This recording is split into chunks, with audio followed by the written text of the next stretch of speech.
เนาะมื้อนี้บ่าวแซมสิไปเอาเงิน YouTube เนาะมาเบิ่งว่าบ่าวแซมสิได้หลายปานใดเนาะสิไปเอาอยู่ธนาคารตู้ ATM เมืองโขงเนาะเดี๋ยวมาเบิ่งว่าสิได้จักกีบตอนนี้ก็มาแวะเบิ่งขัวดอนโค้งบ้านหาดเนาะเบิ่งวิวพี่น้องนี่สวยงามดีโอ้บ่เคยมาจักเทื่อแล้วนี่มามื้อนี้ก็ได้ถือโอกาสได้มาแวะเนาะโอ้แม่น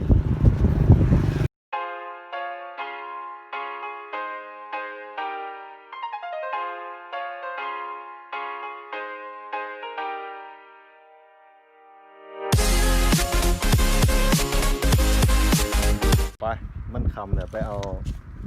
เงิน YouTube กันได้นะครับไป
เงิน YouTube เนาะไป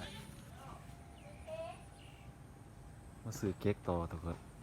เนาะหลังจากที่ไปหับเงินมาหับเงินจาก YouTube เนาะแล้วก็มาซื้อเค้กให้ร้านน้อยวันเกิดว่าสัตว์มื้อนี้ไปครับบ่3ไปหัวตัวนี้เนาะสีดำ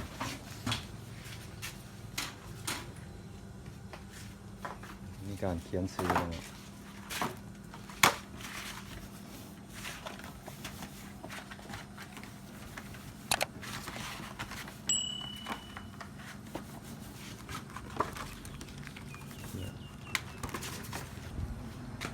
มีอะไรเนี่ยตัวนี้งามว่าจะมาเอาตัวนี้บ่สิบ่มีจังซั่น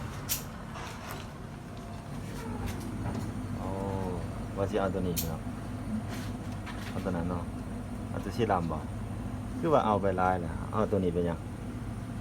ตัวสีเขียวสีอิฐก็งามเด้นี่บ่สีอิฐนะเอาสีนี้เนาะเค้กซื้อมาตอนร้านเขียน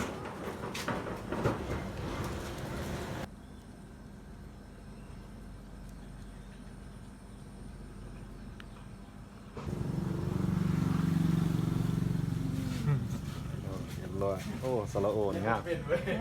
งามโอ้ขนาดว่าเป็นได้นี่เอาละแล้วก็ตีกับประกายเกียรติไปสูดปวดนั่นหรอโอเค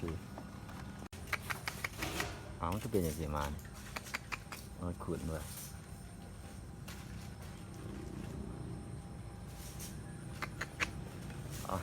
เมื่อตอน